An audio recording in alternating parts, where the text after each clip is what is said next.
It was perfect. But no, you just had to blow it up. You and your pride and your ego. You just had to be the man. If you'd done your job, known your place, we'd all be fine right now.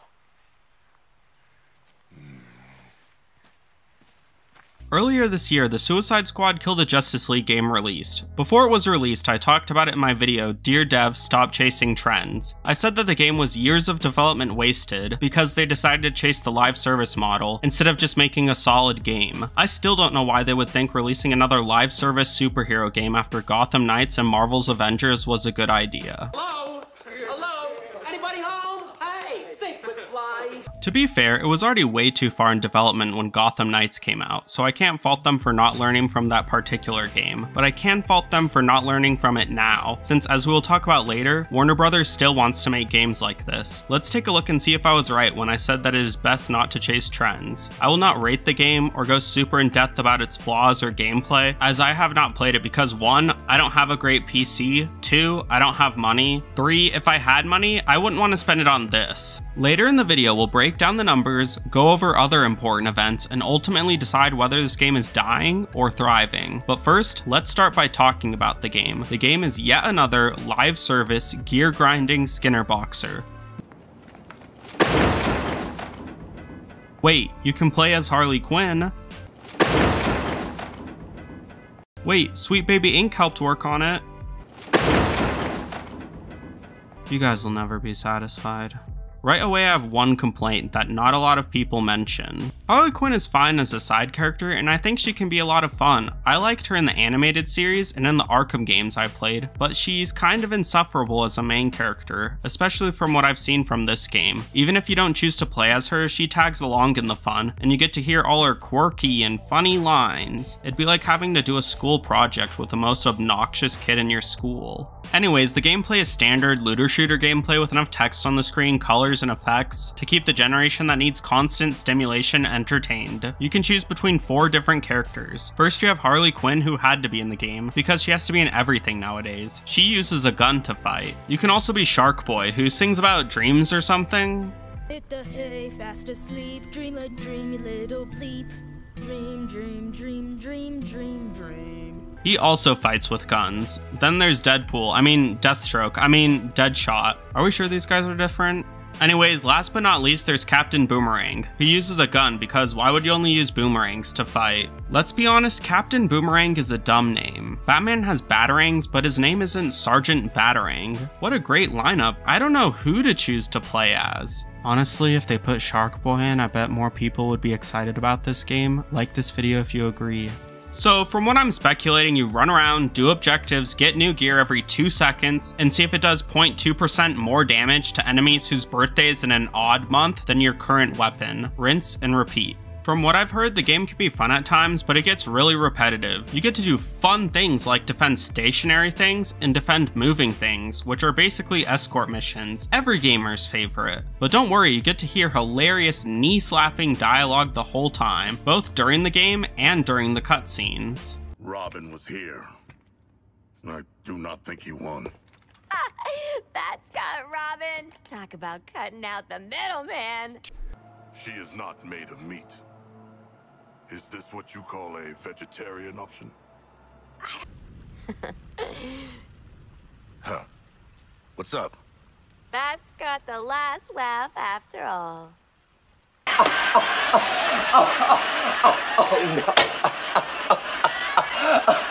While playing this game, you'll need to make a few preparations. You'll need to not drink anything. You don't want to accidentally spew liquids all over your gaming equipment after hearing so many hilarious lines. You'll also need to get some special ointment for your knees from all the knee slapping you'll be doing.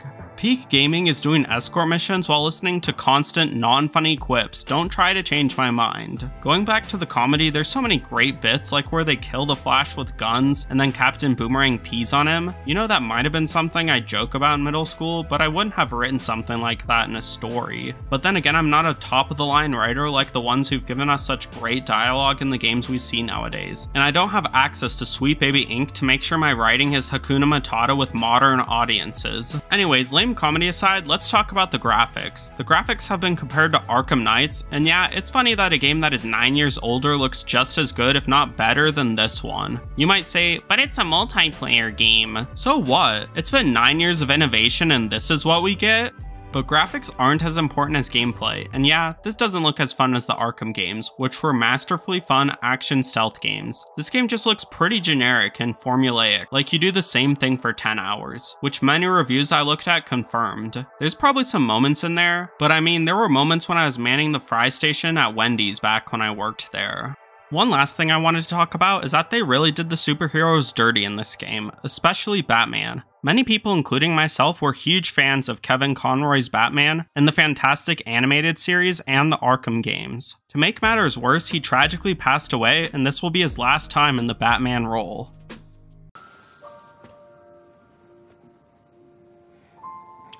He was special. The way they handled his death was pathetic and almost disrespectful.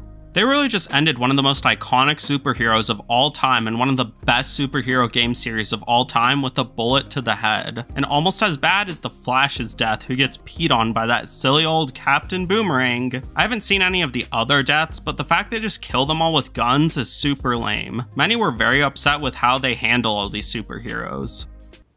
And that I do not forgive.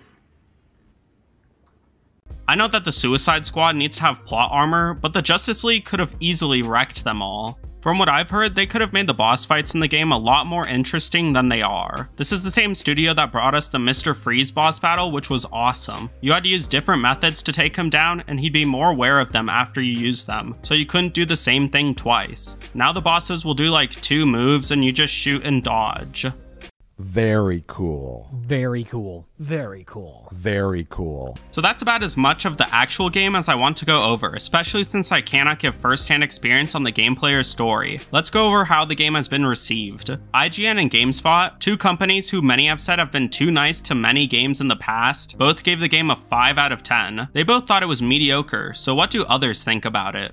Here's a bunch of screenshots of YouTube videos that talk about the game. Most of these are pretty negative towards the game, ranging from "this game isn't good" to "this game is horrible." I didn't cherry pick these either, I just typed in "Suicide Squad killed the Justice League review," and these are some of the top results that came up. There were some that said the game isn't as bad as people are saying, but most of the videos looked like these ones.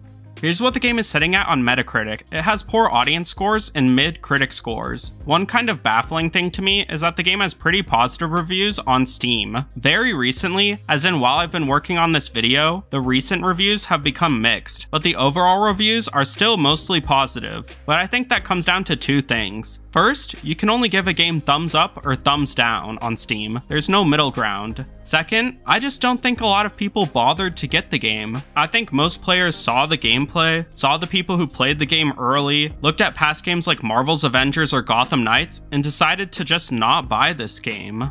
I saved a life. My own. Am I a hero?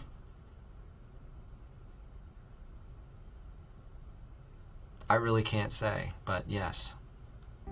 A lot of people are refunding the game because for some people, the game is just not working at all. Sony is even issuing refunds to people, which apparently is very rare for them to be doing. This is another issue that arises when you make your game always online. It can be hard for some people to even play the game. Not everyone has the best internet connection, and what's the point of needing to be online if a player wants to play by themselves? That's just what happens when you make the game a live service because you see other live services doing well and don't put much thought into it. Speaking of live services, Warner Brothers is doubling down on live service games. Looking at an article written by Andy Chalk from PC Gamer on the subject, it says, quote, Perret said that Warner wants to take a more holistic approach with its 4 core franchises, Mortal Kombat, Game of Thrones, Harry Potter, and DC, with a particular focus on expanding into the mobile and multi-platform free-to-play space, which could give us a much better and more consistent set of revenue. To that end, Warner has a number of free-to-play mobile games set out to roll out later this year. We're done when I say we're done.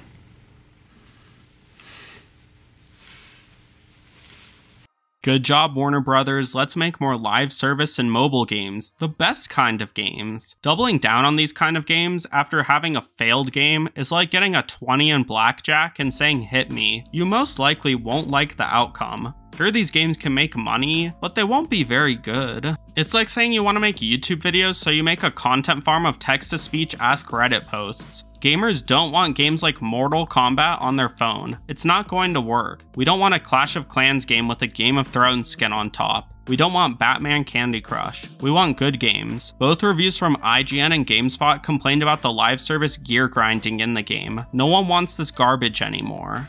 In the first video I ever made, I explained that it is best not to chase trends, but you can make a game that is a live service or mobile game and do it well. Look at Helldivers 2. It's massively popular right now and hugely praised, and it's a live service. You just need to do a solid job at it. Compare that to Payday 3. It's a live service and is so dead you probably either didn't know or forgot it existed. You can't just chase a trend. You have to make a great game, and if it happens to follow a trending model, that's okay. Warner Bros. Has access to massive IPs. If they made a really great game with one of them, it would top charts, but they're too scared to do that. But I mean, they greenlit shows like Velma, so we shouldn't give them any credit. Going back to the game, Season 1 of Suicide Squad comes out March 28th. Supposedly, the Joker is going to come out soon. The Joker is one of my favorite villains of all time. Let's see what he's going to look like. When Season 1 launches this March, you'll be able to unlock a new playable character for your squad, the Joker. At least buy me dinner first. Look how they mess with my boy. The Joker in Arkham Asylum was great. Mark Hamill did a fantastic job voicing him. To follow him up with this is one of the biggest downgrades of all time. I don't think Season 1 of this game is going to help it become more relevant, and I doubt they will go through with as many seasons as they originally planned to. Let's look at the current player count in depth to see if I was right in my video about not chasing trends. I'll be using Steam player counts for all these games since it is easy to get access to, and we'll assume that the other ways to play the game follow similar trends. Here's the overall player count line for the game. It's normal for games to go downward like this after release, but this game didn't even start with high numbers. Another thing to notice is that if a game suddenly gets popular, there will be a big jump in numbers after its release. Seeing it just go downward shows that not many cared to check it out after it came out. Let's compare this to the trend line of Palworld, which is a game that got hugely popular. For a while, it kept gaining popularity almost exponentially. Let's look at the line of another game that got really popular, Lethal Company. It's a similar story here.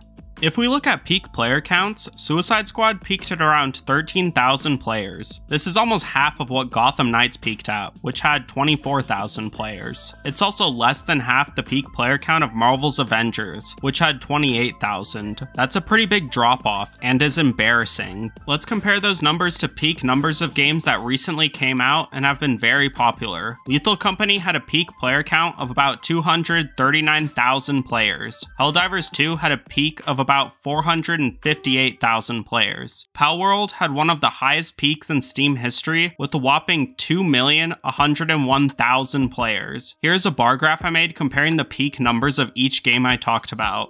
These games weren't attached to big IPs, didn't have massive development teams, and didn't have the resources of the live service ones, and did better than them, proving my point in the Don't Chase Trends video. All these games make Suicide Squad look like it's the indie game made by a small team. We have established that the game didn't have a great launch or a very high peak amount of players, but this video is meant to see if the game is dead. So let's look at the game's numbers now to see if it is or not. Let's take a look at the last 30-day average of Suicide Squad and compare it to a bunch of games to see how it is currently doing. It is important to note that the game recently went on sale, which may account for a larger player count than normal. For Suicide Squad, the average player count for the last 30 days was about 970. Let's compare this to all the other Batman Arkham games. Batman Arkham Asylum had an average player count of about 1,141. Arkham City had about 1,381. Arkham Origins had about 928, and Arkham Knights had about 3,369. Almost every single Arkham game has been having more players than Suicide Squad. Here's a visual representation of the 30-day average player count between these games.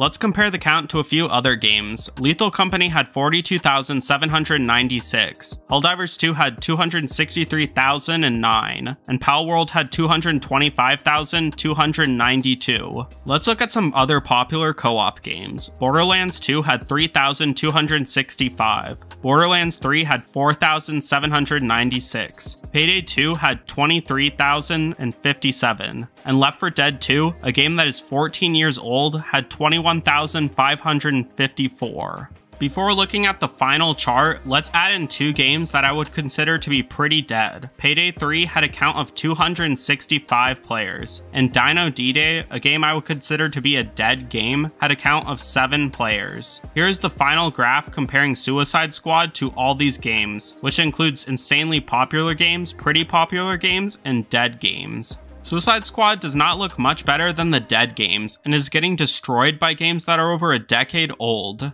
It'd be funny if it weren't so pathetic. No, what the heck, I'll laugh anyway. The game is not completely dead, but I would say it is mostly dead. Well, it just so happens that your friend here is only mostly dead.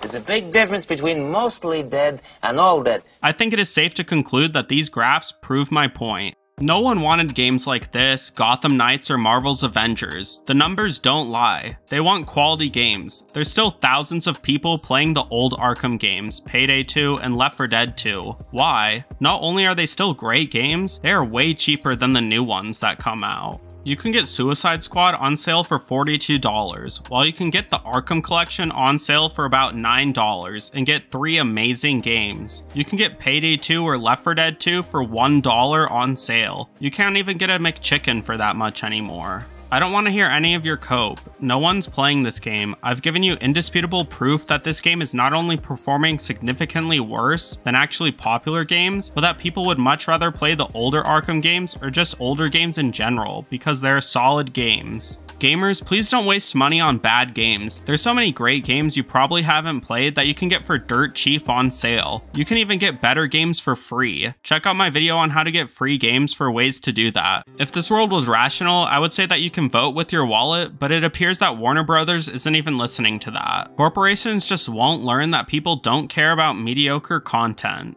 Frickin' bricks! When will you learn? When will you learn that your actions have consequences? No one saw the Marvels, no one saw Madam Web, and no one is playing Suicide Squad Kill the Justice League. Rocksteady made some of my favorite games of all time, and I'm so disappointed they made this. Many of the employees there have left to do their own thing, and I don't blame them. So is this game dead? It depends on your definition, but I would say no, not yet. There's still hundreds of players, but it is very meager. It is definitely doing very poorly, and I don't think Season 1 or their pathetic Joker are going to help anything. I hope Rocksteady can come back and make great games again. But with many of their employees leaving, including the co-founders, and it being about 9 years after Arkham Knights, you have to wonder if this is even the same Rocksteady we all loved. Maybe it's just best to go back and play the Arkham games. They still hold up, and you can get them for cheap on sale if you've never played them. Maybe we just shouldn't expect much of these big companies. Once beloved studios like Blizzard and CD Projekt Red have disappointed gamers, and now Rocksteady joins them. My take is don't follow the hype and definitely don't pre-order games. Just wait for the reviews of the game to come out to know if it's worth picking up. Then if it's good, you can be pleasantly surprised, and if it's bad, at least you won't be disappointed.